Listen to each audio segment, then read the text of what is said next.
আসসালামু আলাইকুম প্রিয় দেশবাসী। একটা দুঃসংবাদ বলেন অথবা দেশের জন্য কোনো একটা বিপদও হইতে পারে দেশের মানুষের জন্য। আগামী নির্বাচন নিয়ে বিশাল বড় ধরনের একটা খেলা কিন্তু চলতেছে দেশবিরোধী যারা তারা। তো সেইটা কিভাবে, এটা পেশি শক্তি ব্যবহার করা হবে এবং টাকা ব্যবহার করা হবে। সেই টাকাটা হয়তোবা অনেকে জানে অথবা জানে না। অনেকে মধ্যপ্রাচ্যের যে টাকাগুলা, সেই টাকাগুলা কিন্তু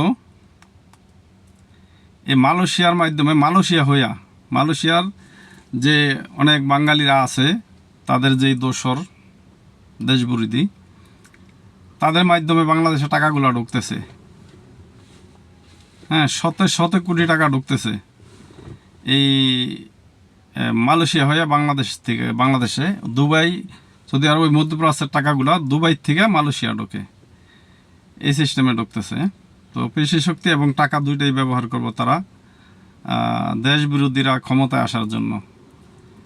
তো যেহেতু আওয়ামী লীগ এবার নির্বাচন হয়তোবা করবো না, তারা প্রত্যাখ্যান করছে এবং তারা দেশে এখন পর্যন্ত তারা এটা নিয়ে কোনো দেয় না, নির্বাচন করবে কি না করবে এখনও বলা যায় না। তারপরও আমরা ধরে নিতে পারি হয়তোবা তারা করবে না। কোনো রাজনৈতিক কথা আমি বলছি না, কিন্তু দেশের পক্ষে, দেশ সবার আগে। কিন্তু যে দেশের ভিতরে পাকিস্তানের স্লোগান দেওয়া হয়, যারা পাকিস্তানের স্লোগান দেয় তারা কখনোই বাংলাদেশি না, বাংলাদেশের পক্ষে তারা কাজ করে না। তারা বেশিরভাগ বিহারি এবং ওই রাজাকারপন্থী যারা আছেন। তো আমি ভিডিওটা এই জন্যই করলাম যে বর্তমান তারেক রহমান বাংলাদেশে গেছে, যেহেতু আওয়ামী লীগ নাই, সেই জায়গায় বিএনপি বড় দল। আওয়ামী লীগ আর বিএনপি বাংলাদেশে বড় দল। তারা দুটোটাই স্বাধীনতার পক্ষে কাজ করে, হয়তোবা কেউ কম কেউ বেশি। আর বিএনপির যে কিছু হয়তোবা নির্বোধ কর্মী আছে, যাদের কমন সেন্স কম, তারা অনেক ধরনের কথাবার্তা বলে, কিন্তু ওইগুলো নিয়ে কেউ বিভ্রান্তি হইবেন না, বিভ্রান্তি স্বীকার করতে চাইব অনেকে, করবে ওইগুলো নিয়ে হইবে না। তারা অনেক কিছু করছে, দেশের ক্ষতি করছে। এখন যেহেতু তারেক রহমান আসছে, পরিস্থিতি অন্যদিকে যাইব। তো বিএনপির যারা আছেন নীতি নির্ধারক, আপনারা কিন্তু এটা সজাগ দৃষ্টি রাখবেন। তারা কিন্তু ক্ষমতায় যাওয়ার জন্য পেশি শক্তি এবং টাকা সব ব্যবহার করবে, তাতে কোনো সন্দেহ নাই। আর সেক্ষেত্রে দেশে যারা আছেন, দেশের ভোটার যারা আছেন, তারা অবশ্যই দয়া করে কেউ এই দেশ বিরোধীদেরকে ভোট দিবেন না। কারণ দেশটা আপনার, আমাদের। পাকিস্তানি দালাল যারা আছে তাদের কেউ আপনার ভোট দিয়ে না, দয়া করে। দেশের ক্ষতি কেউ করবেন না। দেশের ক্ষতি মানে নিজের ক্ষতি।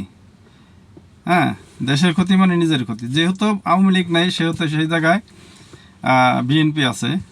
যদি কেউ ভোট দিতে যান তাহলে আপনারা হয়তোবা ওদিকেই দিয়েন। কারণ এই জায়গায় কিন্তু অনেক কিছু ব্যবহার করা হইব নির্বাচনের আগে। অনেক মহিলা গ্রুপ বাহির হইব কোরআন শরীফ নিয়ে, অনেকের শপথ করাইব কোরআন শরীফ নিয়ে। একমাত্র আল্লাহর নামে শপথ ছাড়া কেউ কোনো শপথ হয় না। আর এই ধরনের শপথে কেউ আপনারা এই পাতা ফাঁদে পাও দিয়েন না।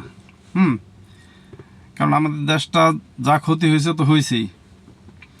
এখন যেহেতু তারেক রহমান আসছে, যে কোনো একটা মিশন নিয়ে আসছে, বা যেইভাবেই আসুক, সেটা খুব বড় কথা না। কিন্তু সে যেহেতু আসছে নির্বাচন করবে, তাইলে ওই জায়গায় যাতে ওই রাজাকারপন্থীরা, দেশ বিরোধীরা কোনো প্রকারে যাতে ক্ষমতা যাইতে না পারে, সেই দিকে সবাই সজাগ দৃষ্টি রাখবেন। এইটা ভুল কেউ করবেন না। কারণ দেশের পরিস্থিতি খারাপ। তারা কিন্তু ভোটে পাশ করতে পারবো না, সামান্য হয়তো কিছু বা সিট পাইব, কিন্তু তারা কিন্তু জোরপূর্বক কিন্তু ক্ষমতা যাওয়ার জন্য করব। আর এই বিদেশ থেকে যে ভোটারগুলা করতেছে, তারা সেইগুলা কিন্তু কোনো আওয়ামী লীগ এবং বিএনপির লোকের আগে এগুলা নিয়ে কোনো উৎসাহ নেই, তারা কিন্তু করতেছে না। যতটা লোক আছে সব জামাতি লোকগুলা, দেশ বিরোধী যারা আছে, তারা কিন্তু এই বিদেশের ভোটগুলা নিয়ে তারা অনেক দৌড়ঝোপ শুরু করছে। তো বিএনপিকে সতর্ক থাকতে হইব। হ্যাঁ, এদের হাত থেকে কিন্তু এই যে বাহিরের যে ভোটগুলো আছে, যত লক্ষ ভোটই যদি এটা অনলাইনের মাধ্যমে কিছু হয়, তাহলে কিন্তু এটা কিন্তু বিএনপির বাক্সায় যাইব না। এটা কিন্তু আপনার সাবধান থাকবেন। তো হয়তো বা আমারে অনেকে গালিও দিতে পারেন, কোনো সমস্যা নেই, কিন্তু দেশের পক্ষে কথা বলা এটা আমার এখতিয়ার। হ্যাঁ, তো ভালো থাকবেন সবাই। আসসালামু আলাইকুম।